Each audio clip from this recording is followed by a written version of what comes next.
Hello everyone, how are you guys doing today?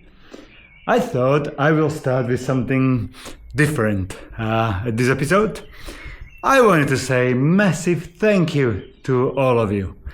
My YouTube channel just gone over 2,000 followers, subscribers, whatever it is. So that's a pretty huge achievement. I've been doing this for a year and 10 months so far, and it's been a bit of a journey, and I really like what we have created here, the community and the connections. It's been pretty cool. When I go out for rides, people tell me that they watch the program, watch the videos with their kids, and so they see what the dads get up to in the weekends, the mums, and so it's pretty cool.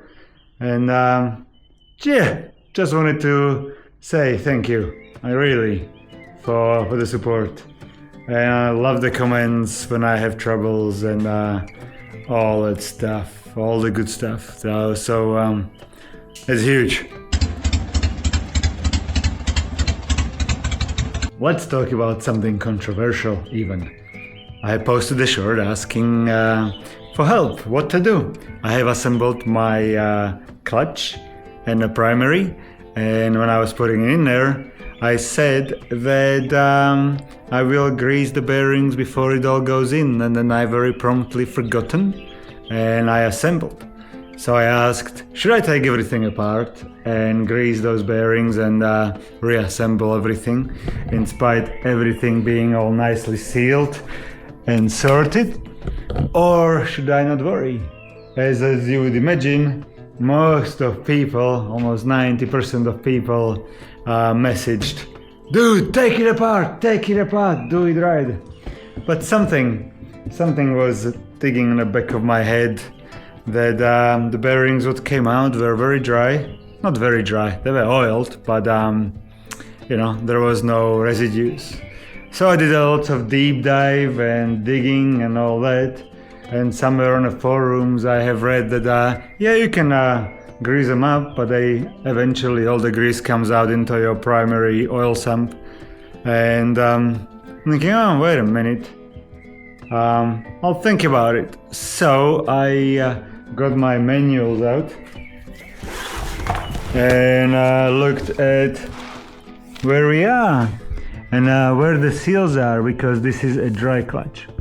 And as you can see, we have the ratchet for the kickstart, and there is spacers, then we have bearings, and after the bearings come an oil seal, and then that's just a regular gasket, little O-ring, and then 17 is your oil gasket. So the oil protection is past the clutch hub.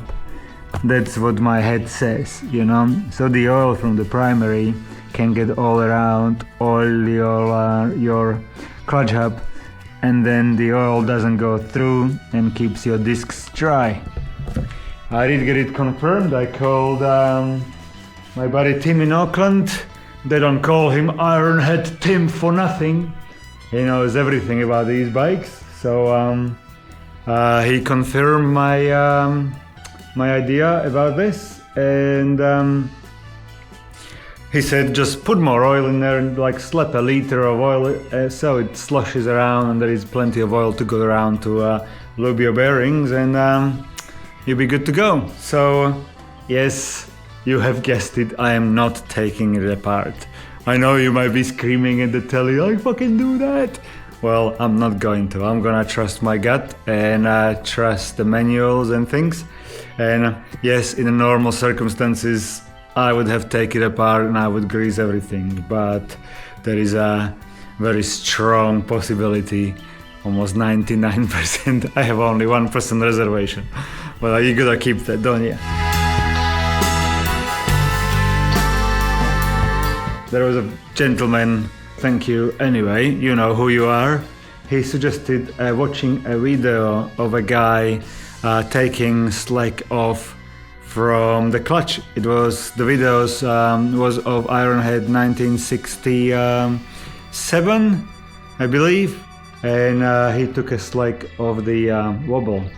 It was not in the bearing, it was pretty much all about how deep or how far the bearing was pressed into the clutch hub.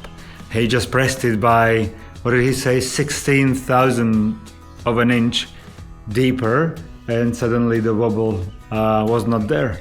So when I was pressing the bearings in, I pressed the one fully in, and then the second one came flush with the clutch hub.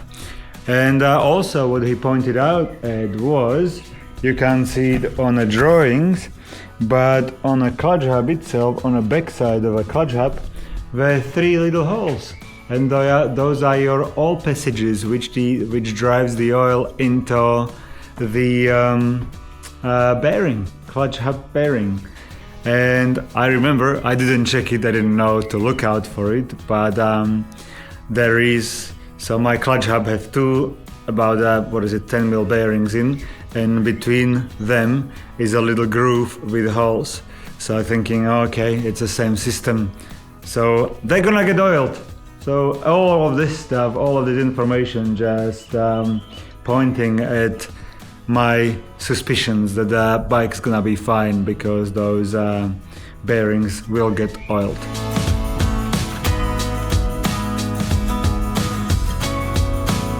I have never been able to keep oil in there.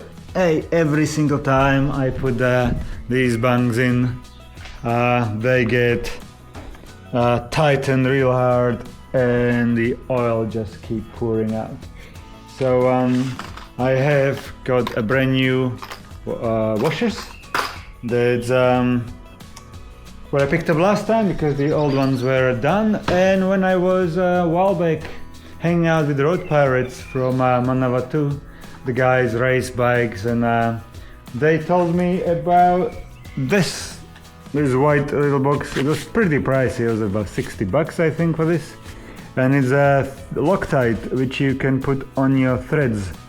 So it's a high temperature thread sealant, so it's gonna go on, and maybe, just maybe, we won't have leaks out of our primary and the transmission. So how would I even know that there is oil anymore if it's not dripping? Well, there'll be something to figure out later, eh? Okay, let's get to it. Well, the instructions say to knead it, give it a nice little finger mixture, and then you put it across your threads. You're not supposed to go all the way around. Leave the top of the threads clear and then go 3/4 through so the rest of the goo can spread around. So this is all cleaned up, everything's cleaned up, so let's just put it into the bike. I'm a bit spent today, kind of thinking maybe I should leave this. So I am thinking just to put these in and then just call it a day. So the bolts are in, our oil retaining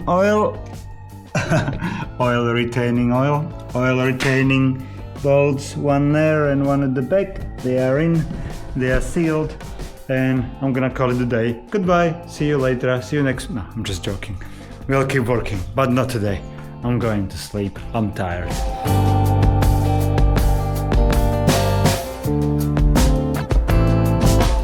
Alright folks, another day, another work on a bike. I'm going into my treasure trove of oils. There's a little bit of left here, and I have a 1 can. Hopefully that'll be enough. I don't know how much is left into this one. Hopefully, and I see just under 1 liter. Hopefully it'll be enough for the primary. So what we will do is take our car off, and what you're supposed to do is take this bottom bolt off, and when it starts dripping out, you know you have enough. But I'm just gonna dump the whole thing in there. all the leftover, and she'll be fine, because it'll transfer all the way to the transmission as well as oil our primary. And I was just gonna say that I finally looked up the fella who have commented the video about the assembling of the clutch with the taking the slack off the wobble, and it was Redcon USA. So thank you very much, that was very helpful. So let's get to a very exciting job of pouring oil into the motorcycle. Cardboard from the Loctite thing, that'll do the job. Very flash technology. There we go, and I can dump it from the top. We all use fancy tools over here, if you haven't noticed yet.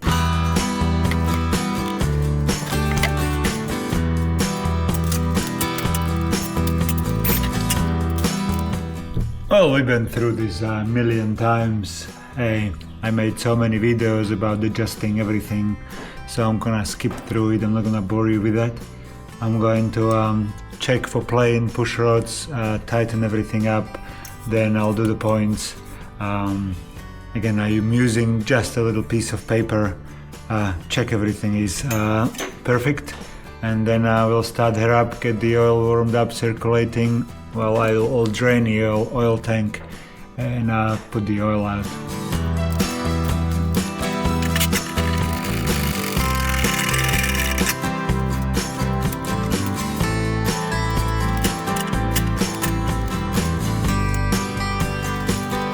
Checking the points, the gap between the points should be 0.02 thousandths of an inch, and it should easily just slip in.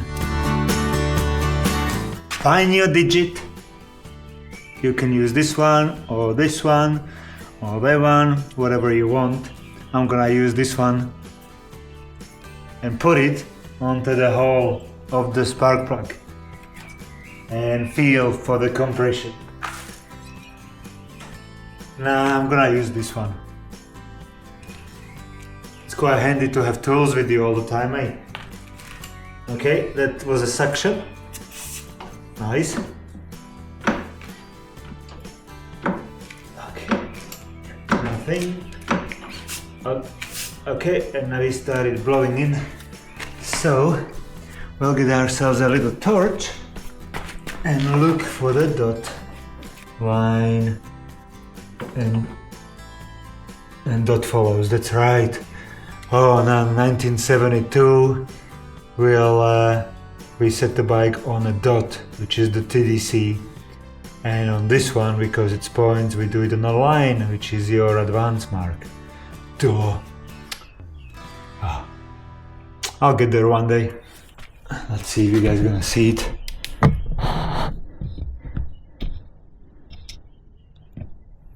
You see over there, line in there.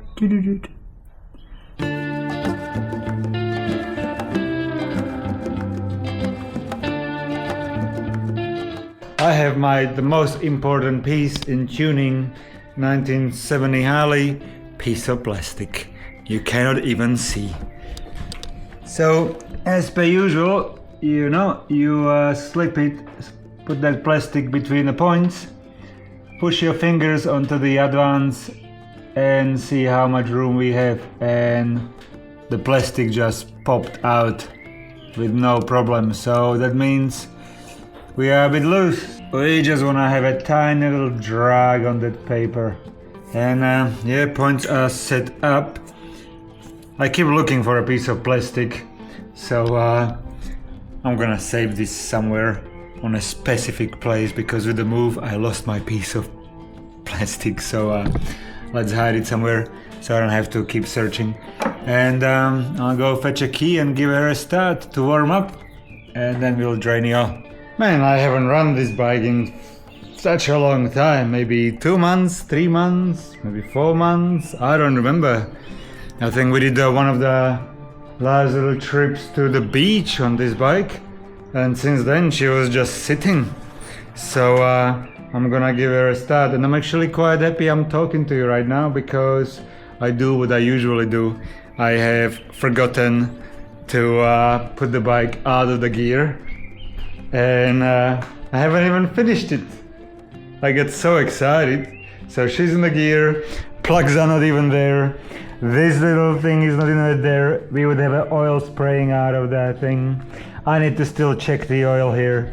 There's still a bit to do, so don't get up yourself, Mario. But at least I'm more cheerful than I was a couple hours ago. So maybe the puzzle kicking my arse was the best thing for me to happen.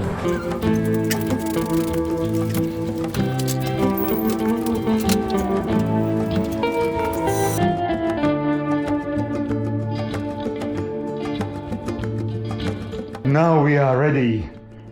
Alright, let's crank her over. I am not going to kickstart her, I'm too tired for that. But we have a starter motor for that, don't we? So at least I can see if I done it right, and hopefully she'll be fine. So let's give her a whirl.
Happy little man. Alright, I'm gonna drain the oil. I can drip it all over the hot exhaust because that's the best way. You know, we need some smoke in here. It's been such a clear air for ages. So let's make them smoke.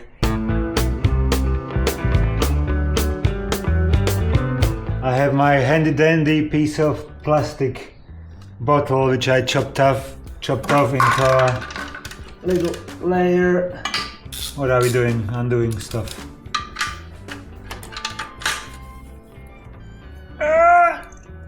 Ow.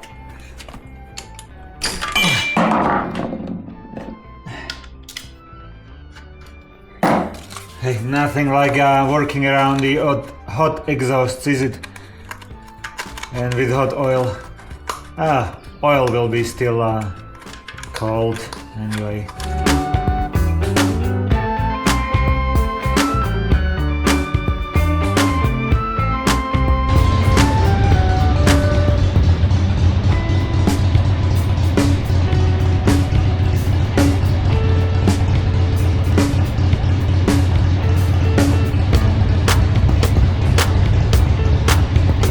I did have to put earmuffs on.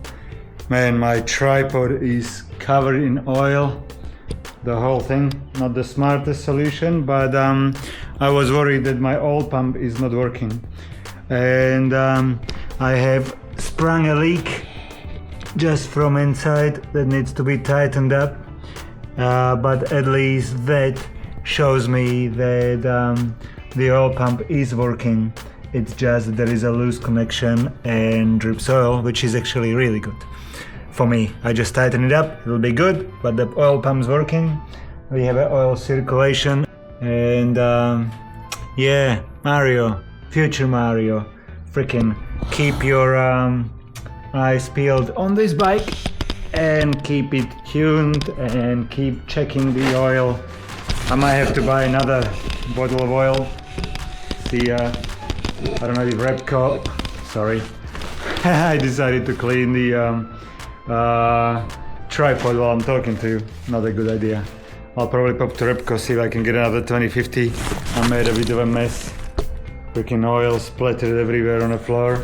As per usual, you know, it's a garage, it's gonna be.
Right, I went for a trip to get oil.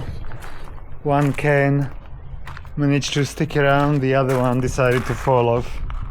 So it was just dangling, I was holding it in my hands as far as I could. And by the time we got home, so on the way there, it felt like I'm not getting any power. And coming back home, I noticed that there is oil everywhere. All the top is covered in oil, and by the looks of it, we have oil up here, and all around the head is oil. Everything is covered in oil, and she was running on one cylinder only, and the occasional pop by the first one. Oh, come on! What is going on? We didn't run a bike for 4 months or 3 months or whatever it was, and she quite liked not running by the sound of it. Well, I was gonna take this bike to Rotorua, ride it to Rotorua. We would not got very far, would we? Oh, okay, back onto the cradle we go. It's 5:30. I just made it to Repco in the last minute. At least we have oil. Up on a trolley she goes.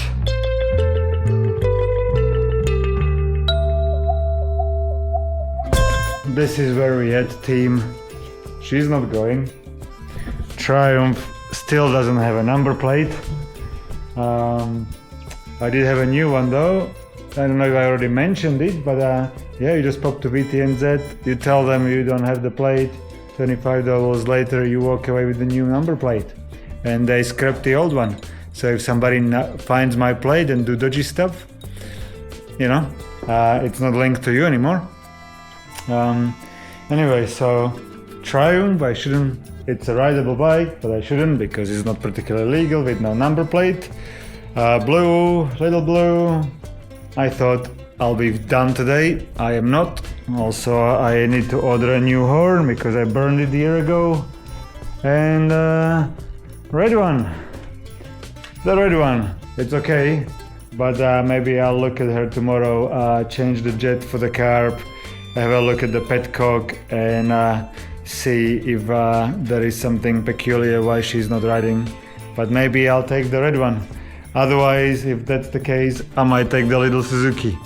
There is always a bike. So I might take the Suzuki for a little spin down to Paracao to see the boys. It is what it is.